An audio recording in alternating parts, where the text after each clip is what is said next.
नमस्कार, आपका स्वागत है फटाफट खबरों में। मैं हूं आपके साथ भावना रनौट। आज हम लेकर आए हैं हरियाणा के हर छोटे बड़े शहर की सबसे तेज और ताजा खबरें। तो चैनल को सब्सक्राइब कीजिए और वीडियो को कहां से देख रहे हैं कमेंट बॉक्स में बताएं।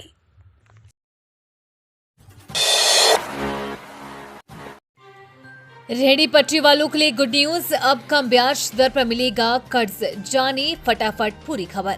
नगर निगम गुरुग्राम के आयुक्त अशोक कुमार गर्ग ने कहा कि केंद्र सरकार की जन कल्याणकारी योजना पीएम स्वनिधि के तहत नगर निगम गुरुग्राम 18 नवंबर से 2 दिसंबर तक स्वनिधि भी स्वाभिमान भी पखवाड़े का आयोजन किया जा रहा है। इसके तहत सिविल अस्पताल के सामने स्थित नगर निगम कार्यालय में प्रतिदिन सुबह 10 बजे से शाम 4 बजे तक शिविर का आयोजन हो रहा है। निगमायुक्त ने कहा कि पखवाड़े के तहत सभी बैंकर्स व संबंधित विभागाध्यक्षों को आवश्यक दिशा निर्देश दिए जा चुके हैं कि वे निर्धारित समय अवधि में पीएम व स्वनिधि योजना के तहत अभी तक लंबित आवेदनों में तत्पर कार्रवाई करते हुए लाभ पात्रों के खातों में ऋण राशि भिजवाना सुनिश्चित करवाएंगे।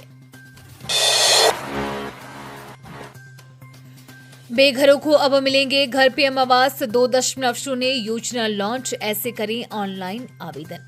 पीएम आवास 2.0 योजना लॉन्च होने के साथ ही बेघरों का घर का सपना जल्द पूरा होगा।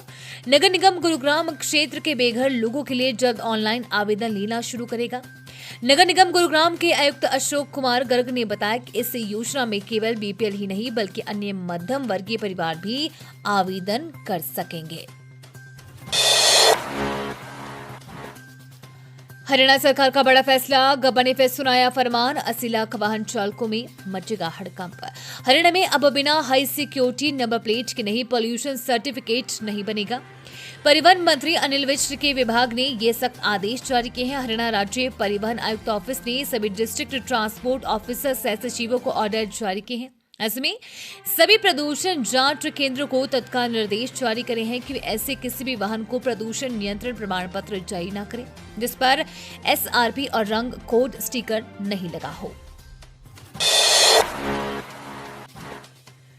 गुरुग्राम में 22 नवंबर को करीब 40 लाखों में नहीं आएगा पानी, जीएमडीए ने बताई वजह।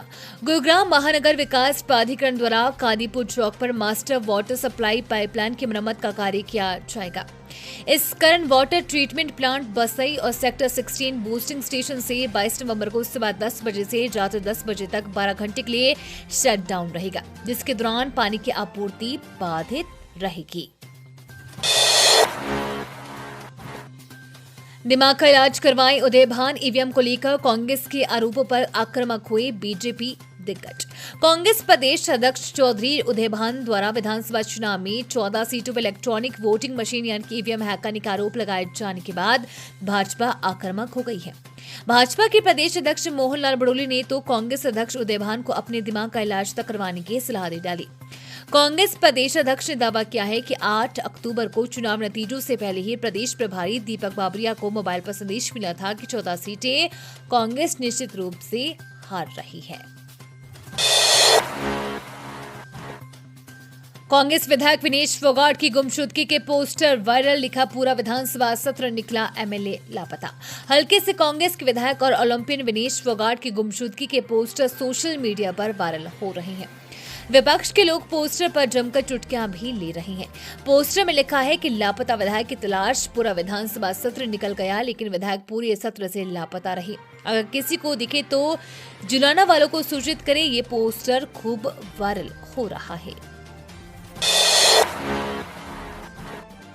पहाड़ जैसी बाधाओं को किया खत्म, अब सफलता की राह पर दादरी का अमन। साल 2017 में हुआ एक्सीडेंट। अपनी मजबूती की पहचान बनाए रखने के लिए पहाड़ जैसी बाधाओं को खत्म कर शहर निवासी अमन फोगाट अब सफलता की राह पर है। पूरा ना हो पाने का मलाल मन में है, लेकिन उसने अपनी इस सोच को त्याग कर आगे बढ़ने की हिम्मत जुटाई है। अब तक वो खेल क्षेत्र में 4 पदक जीत चुका है। बता दें कि शहर निवासी अमन ने साल 2020 में खेल की शुरुआत की थी। इससे पहले पढ़ाई करता था और इंजीनियर बनना चाहता था, लेकिन 2017 में वो पिलानी से बाइक पर घर आ रहा था, तभी रास्ते में एक कैंटर की टक्कर लगने से वो घायल हो गया। इसमें उसकी पैर की नस टूट गई और पैर ने काम करना बंद कर दिया। 10 रुपए में भरपेट खाना, खाने में घर जैसा टेस्ट, विधायक ने भी चखा स्वाद। सोनीपत में खुली अटल कैंटीन। सोनीपत के खरखोदा में लोगों को 10 रुपए में भरपेट खाना मिलेगा। खरखोदा अनाज मंडी में फसल लेकर आने वाले किसानों और यहां कार्यरत मजदूरों की सहायता के लिए अटल कैंटीन खोली गई है। कैंटीन में महज 10 रुपए में भरपेट भोजन मिलेगा। कैंटीन का शुभारंभ विधायक पवन खरखोदा ने किया। पहले दिन कैंटीन में 450 कूपन काटे गए, यानी 450 लोगों ने विभिन्न व्यंजनों का स्वाद चखा। विशेष बात ये रही कि विधायक ने भी किसानों के साथ बैठकर कैंटीन के व्यंजनों का स्वाद चखा। अंतर्राष्ट्रीय गीता महोत्सव कुरुक्षेत्र में किसान से लेकर कारोबारी तक की होगी भागीदारी, दिखेगी सामाजिक समरसता। अंतर्राष्ट्रीय गीता महोत्सव 28 नवंबर से शुरू होगा, जिसमें सामाजिक समरसता दिखाई देगी। ये पहला मौका होगा जब महोत्सव में कारोबारी से लेकर किसान तक हर वर्ग के लोग जुटेंगे। महोत्सव के इस बार आम लोगों का उत्सव बनाने की दिशा में कुरुक्षेत्र विकास बोर्ड व प्रदेश सरकार ने बड़ा कदम उठाया है, जिसके चलते हर वर्ग के लोगों को महोत्सव से जोड़ा जाएगा। यहाँ तक कि वे सामान्य से लेकर महत्वपूर्ण आयोजनों में अहम भागीदारी निभाते हुए दिखाई देंगे। इस पहल को सिरे चढ़ाने के लिए खुद मुख्यमंत्री नाब सिंह सैनी भी कमान संभाली है। रोहतक में परिवेदना समिति की बैठक, गैर हाजिर अधिकारियों से नाराज हुए पंचायत मंत्री कृष्णलाल पंवार, 2 को नोटिस। रोहतक में खनन एवं पंचायत मंत्री कृष्णलाल पंवार वीरवार को परिवेदना समिति की बैठक लेने पहुंचे। बैठक में 2 अधिकारियों के गैर हाजिर होने पर नाराज हो गए।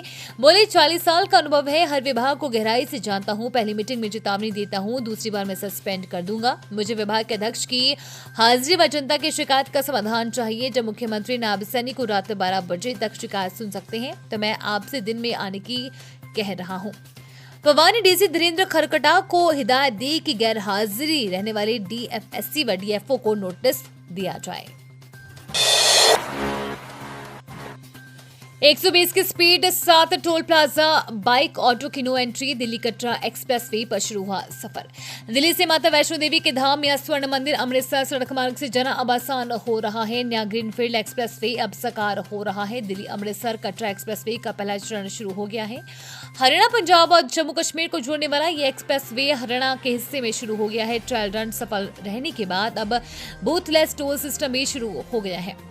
एक्सेस कंट्रोल फॉर लेन की सड़क पर कारें अब 120 की स्पीड से फराटा भरने लगी है।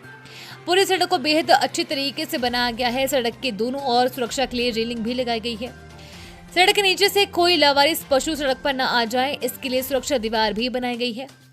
सड़क के डिवाइडर पर हरियाली के लिए पौधारोपण भी किया गया है और पौधों में पानी देने के लिए फव्वारे लगाए गए हैं। हरियाणा के नूह में भ्रष्टाचार की सारी हदें पार, गूगल से फोटो उठाकर लग रही मनरेगा मजदूरों की हाजिरी जानी। मनरेगा योजना के घोटालों में नूह जिला कई बार सुर्खियों में रहा है। अलग अलग तरह के घोटालों में जहां भ्रष्ट अधिकारियों को प्रदेश सरकार ने जेल में डालने का काम किया था, वहीं सरपंचों पर भी कड़ी कार्रवाई की गई थी। लेकिन इस बार मनरेगा के भ्रष्टाचारियों ने भ्रष्टाचार की सारी हदें पार कर दी है। गबन करने की पटकथा बदल बदल कर जिला पंचायत विभाग और सरपंच सरकारी खजाने को जमकर चूना लगा रहे हैं। इस बार ग्राम पंचायतों के सरपंच मनरेगा, जेएबीपीओ, बीडीपीओ और सचिव से मिलकर मनरेगा ऐप पर गूगल से फर्जी फोटो अपलोड कर मजदूरों की फर्जी हाजिरी लगा रहे हैं। ये तब है जब सरकार द्वारा मनरेगा कार्यों पर निगरानी के लिए जियो टैगिंग लागू की गई है। 65 पेटी अंग्रेजी शराब के साथ हरियाणा का तस्कर गिरफ्तार। कोतवाली पुलिस ने देवपार चिरो मार्ग पर एक पार्सल वाहन को रोककर जांच की। इसमें 65 पेटी हरियाणा की अंग्रेजी शराब मिली। ये शराब हरियाणा से तस्करी कर बिहार के सिवान जिले में भेजी जा रही थी। पुलिस तस्कर समेत वाहन को कोतवाली लाई, केस दर्ज कर पूछताछ शुरू कर दी है। ट्रक की टक्कर लगने के बाद 1 घंटे तक फंसा रहा पिकअप चालक, गई जान। यमुनानगर में सराहनपुर कुरुक्षेत्र स्टेट हाईवे पर गांव जुब्बल के पास देर रात ट्रक और पिकअप की टक्कर हो गई। हादसे के बाद पिकअप चालक तीर्थनगर निवासी सुशील गुप्ता 34 अपने वाहन में बुरी तरह फंस गया। करीब 1 घंटे की मशक्कत के बाद उसे बाहर निकाला गया। तब तक वो दम तोड़ चुका था। हादसे में ट्रक चालक भी घायल हुआ है। मृतक के परिजनों का आरोप है कि पुलिस ने हादसे की सूचना उन्हें कुछ 6 घंटे बाद दी है। रादौर थाना पुलिस ने सुशील के पिता बीरू राम गुप्ता की शिकायत पर ट्रक चालक के खिलाफ केस दर्ज कर लिया है। ये थी आज की फटाफट खबरें। हम मिलेंगे अगले बुलेटिन में, तब तक के लिए धन्यवाद और जय हिंद।